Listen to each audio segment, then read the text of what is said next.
All right, thanks for staying with us. You're watching Stand One. We're looking at the latest updates on the new minimum wage. Federal government put in 62,000, well, vis-a-vis the state government as well, putting 62,000 naira on the table, while Labour is saying, look, no, we're not taking anything less than 250,000 naira. The buck now stops at the president's table as well as that of the National Assembly. I have with me in the studio the national vice chairman, rather, of the Lagos chapter of NLC, Olabisi Idowu. Thank you for staying with us. And international finance and economics analyst, Mokhtar Mohammed. Always a pleasure to have you in the studio. All right, so I wanted you to speak to a question. I was saying that, look, some people have said that the 62,000 naira you get paid, monthly is better than the 200,000 naira that is on paper or 250,000 naira that is on paper that you do not get. We saw what happened with the 30,000 naira minimum, which some states are still not paying it now. And I was trying to get your response to that statement. Well, as I was saying, when we are trying to compare that time and this time, they are not the same line. What do I mean? As at that time, what the governors are collecting as allocation from the federal government is peanut. But this time around, it has been tripled by the federal government. And everybody will see it on paper on a daily basis. Then what I was saying, what I would advise the governors in Nigeria to do is to cut their excesses. And again, in Nigeria today, what are we doing with bicameral legislation? What are we doing? As they are today, they're supposed to be not in a permanent, but a temporary something. When there's any bill to discuss, they should go for it, either for a day or 2 days, and everybody go back to their something. These are the money they can use to pay for the workers who do the job. That's what we are saying. No governor in Nigeria today, you can see, ever before this time around, and those state governor has prepared to pay above what we are discussing now. But, in fact, I think they are about strangulating that they should not, so that the governors are just deceiving Nigerians. They can pay it. They can pay it. We have the resources in Nigeria. We have the money. We have everything. We call ourselves giant of Africa. I said it earlier on. We collect the least salary in the whole Africa. The least. The one they are giving us now is about that 40 or 39 point something dollar.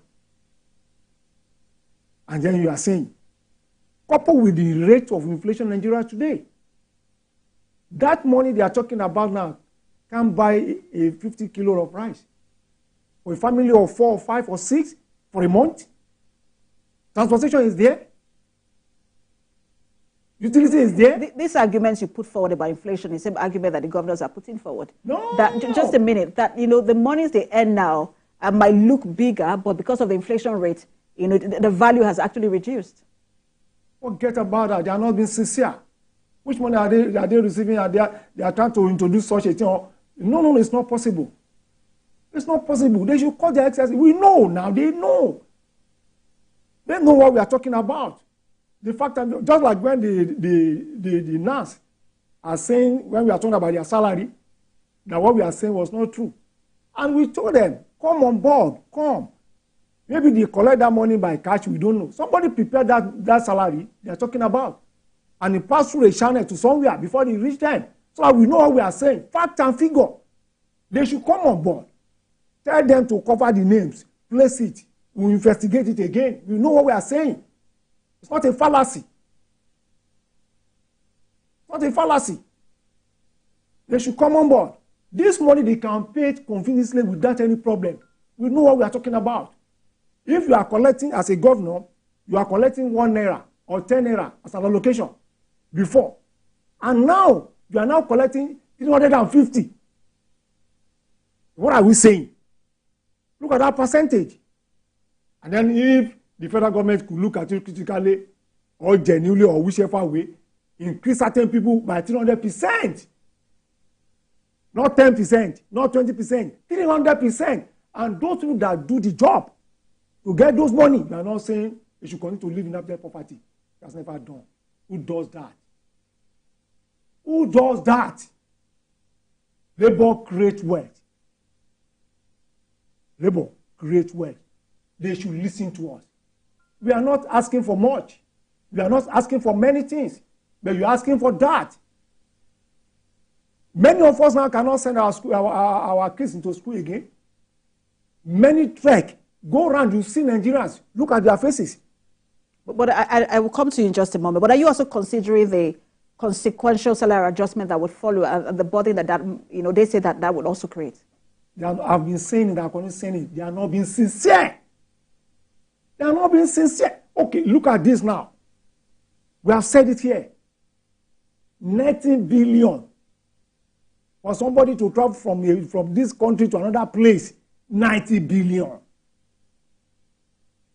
And within a short period of time, within a year now, maybe the president and the vice president will spend about 80 billion again in traveling from one place to another. What are we saying?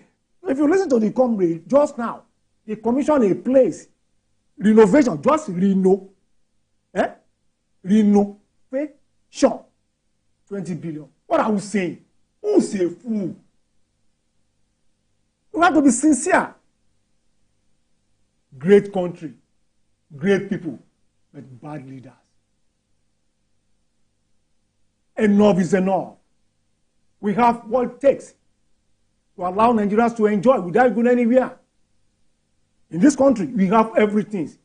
And then today, in fact, don't let me go to that side. They are not being sincere. They have to give us what we deserve. So, I mean, you heard him. He said the governors are not being sincere. I want you to, because you are an economist, so I want you to speak to, being your field, the idea of the governors saying, we earn more, but inflation, because of inflation, the value has reduced, so don't even think that we're earning more, as it were. Well, that's a valid point. But again, the more that you are earning with the cost of the inflation, the people are not seeing the value. That's the challenge. No state is coming to say, my governor has done, no Labour Congress in any state, even including the Edo state that have said we pay 70,000. The Labour in Edo state joined the strike, say they are in solidarity with their counterparts all over the federation. So what the government are earning, I agree.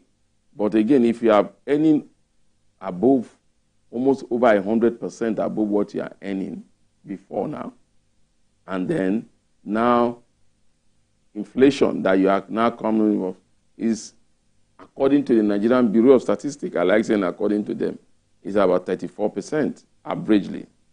But if I ask Precious, how much is inflation now? You just need to go to the market today, and you decide to go back to that same market tomorrow. So it's a structural problem. Now, what's the structural problem? How can government address this short-term problem? One, 80% of what we consume in this nation is imported. And today you hear the customs say duty is 1,480. Tomorrow is 1,500. Tomorrow is 1,000. So once those rates keeps going up because of the volatility of our exchange rate, then the cost of living will keep going up. How do you address this? First, those are the things government should look at and begin to tell labor, look, you know what? Some of this revenue that we are getting are based on this policy. This is what we are going to do now. We are going to make sure we fix importation at this rate, so that will drive down inflation. So what we are giving to you now is even less. That's why I keep saying government should realistically begin to think of biting their revenue. Because you are earning so much and your people are suffering, who are you going to use it for? There's only two reasons why we have government in any part of the world: security and the prosperity of your people. Organized private sector have so much burden. That is, you could look at the burden on their own side and say, they are being very realistic. We cannot pay. Inflation is high. Cost of funds is high. Some of them borrowed at a very low price rate. They are paying at a very high rate. Electricity tariff, the Manufacturing Association of Nigeria has even written to the National Electricity Regulation Commission that we cannot pay. Major industries, big industry conglomerate, they are leaving the country. And the government is not sitting down to look at it and say, there is something we need to do. There was a document that passed around. I wish the government can just look at that document and say it's not fake, but we are working on it. Let me tell you, of all the government committees that the government have set up, the only committee that seems to be realistic and looking holistic both to the private and the public sector is the Tax Reform Committee. They seems to be the only one hitting the nail at the head, saying government, fixed rate at 800. Bring down this, bring down this. Businesses, breathe a little. So when you come up with things like that, then the workers can begin to say, you know what, cost of living has come down, so if this is what you're offering us, that Lagos state government, until last week, I think they were paying some percentage for the bus rapids, and they said they are no more paying. They say, end, so who's going to pay? The next, so cost of living on transportation on Lagos alone has gone up. For those that were looking at BRT as a means of transportation. So if I'm transporting my goods by BRT, so what do you think I will do? I will raise my goods price high. So government should begin to look at structural palliative. I like saying that. Not stomach palliative, like stomach infrastructure palliative. Structural palliatives are things that is structural. It's for a time. That's what is done in developed countries. The UK did it in power during the time of COVID, even the time of high inflation. They say, you know what? Every household, we are going to subsidize power at this amount. The United States did it. The United States even did it that every household that has a child of up to, this is how much we begin to give to those child. Those are structural palliative. They are not a palliative. Now you're saying you're giving 75,000. Since the era of cash transfer, I'm still waiting. And I know government, if government is sincere about a project, they will bring it to TVC. We will see them tell us that, Madam, tell us, when did you receive the money? Did you receive a transfer from government of 75,000? Government is saying they will do transfer of 75,000. We don't see it. Cash transfer is good, but it works in those countries because of the data. So you know the level of poverty. You know the poor and the very poor. We don't have that data.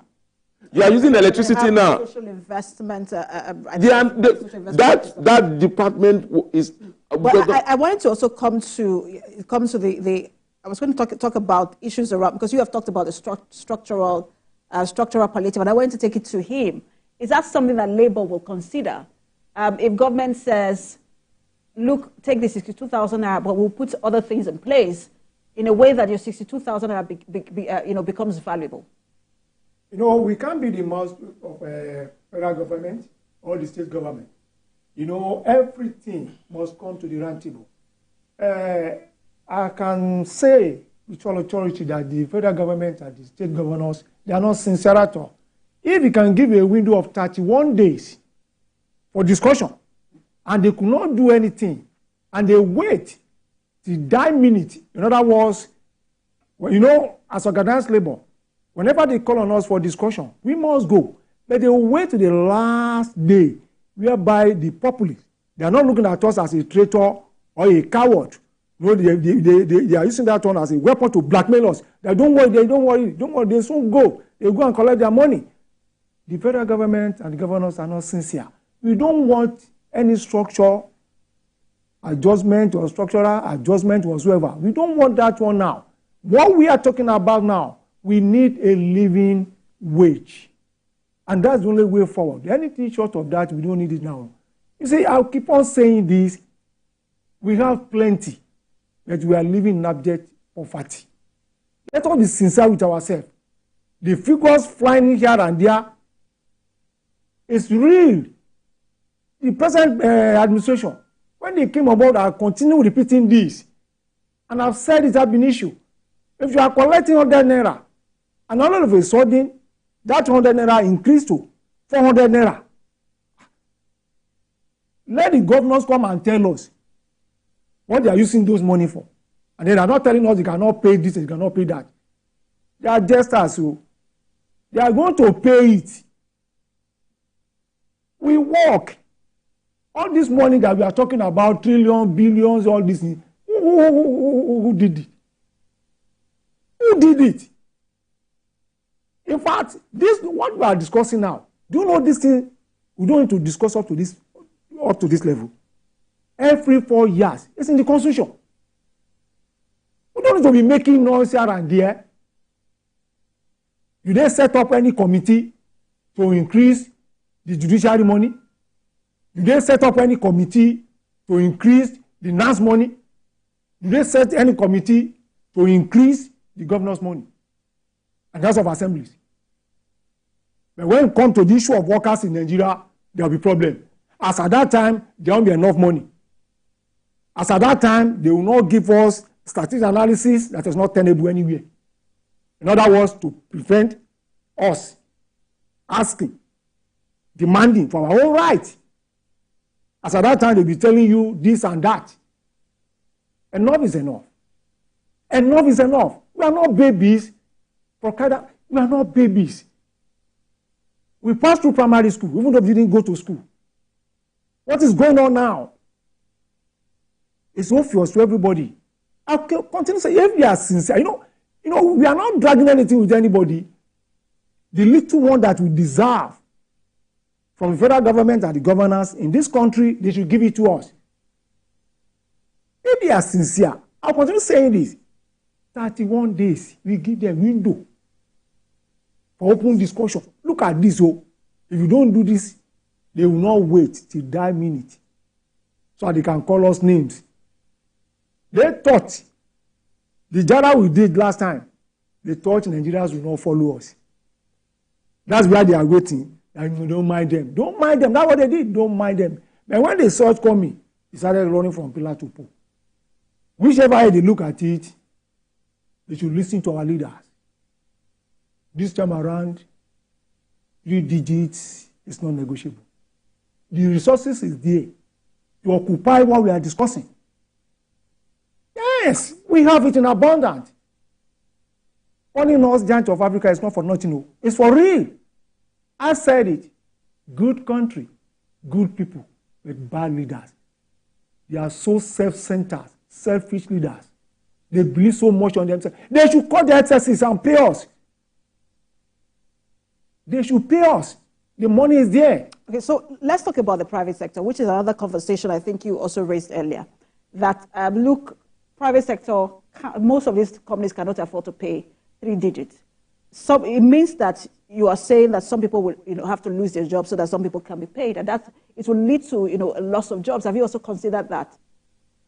Nobody will lose his job. And what do I mean? Yes, the federal government should go back to certain policies to review the issue of taxation and levies. Yes. You see, if you listen to Comrade, he says something. Because of those... You have earned the comrade yes, comrade title. Because of the policies, some giant companies, they are leaving the country. So they should look into that. If they can amend all those policies, believe me sincerely. That's what I'm saying. Let the federal government and the governor be sincere as regard this issue. They should not bring another issue that when people hear it, no sympathy. Let us be realistic. That issue on ground now. We don't need to be fidgeting, coming on board with filmy excuses that this will happen. Nothing will happen. What we are talking about this time around, you have to be realistic. You have to be realistic. You have to be realistic. If they can do that, we are good to go. We are good to go. All those money they are acquiring, all those work, where are they taking it to? Where? All right. So quickly, I will come back to you in just a minute, but I want to hear from you. What is realistic and what is fair as we wrap up this conversation? I think for me, by and by the private sector and everything, I think a minimum wage of 90,000 to 100,000 or 95,000, from 90,000 to 100,000, I think is something that Labour should consider because I keep saying it because of the private sector. But then for them, also in the private sector, yes, that's something that you can comfortably pay. Of course, the private sector will not be able to comfortably pay that. Then again, the structural side has to come. Otherwise, the private sector can't pay it, but there will be job losses. So they need to look at some of their own policy that is affecting the private sector. If you are saying the minimum wage is 90,000 or it's you 100,000, then the private sector must be compensated in one way or the other for them to be able to pay. But if you don't do that, then there will be loss of jobs. I can confidently say that because the private sector as it stands now cannot breathe. Is it on the electricity tariff? Is it the cost of funding? Is this the taxation she talks about? And I keep saying that the tax committee is one of the best committees that I've seen make recommendations that are business-friendly and people-friendly. Those in government only see tax as a way for revenue. But this committee, led by the, what is his name now, has done a very good job to see how tax can grow businesses. Not the type of tax holiday we give to who is who. They are looking at giving tax holidays to small and medium-scale enterprise that are the key drivers of Nigerian economy. 80% of Nigerian economy, 80% of the labor force in Nigerian economy are employed by the SMEs. They need to breathe. The government, for the government and the labor union, I think the labor union, thank God they have a TUC, which is a private, they also must be sincere with themselves also and say, you know what, if we go this route, this is what will happen. We are the private, then you come to a round table. But for those things to work, there must be a structural palliative. All right. So finally from you, I know I've asked you before, but I want to ask you again, what next from Labour? You have your next meeting between now and Monday, we understand, if I'm right. What next from Labour? Well, I will not preempt our leaders. They will communicate to us when they finish. We will know what to do. But whichever way, we'll let Nigerians know through action. You will hear from us. But I want to say this before we leave. And I said it earlier on. If the federal government and the state governors are sincere, those policies that are not friendly with the private sector, they should look at it critically and allow them to breathe. But what we are saying, where we are going to as regard these minimum wages is not negotiable. Are we likely to see the kind of shutdown we saw the last time? I think that one is, we are just coming on board. That one you saw last time. That one is very, very, a child play. That one we saw last time. Okay, so it's a lot to take in, especially from both sides. We'll continue to, follow this conversation and see how it plays out. The buck is now at the president's table. We've seen before where, the agreement was 24,000, and then when the president at the time was going to sign it, he signed, I think, 30,000 naira. It's also possible that there's an increment from the side of the president. We'll see how things play out.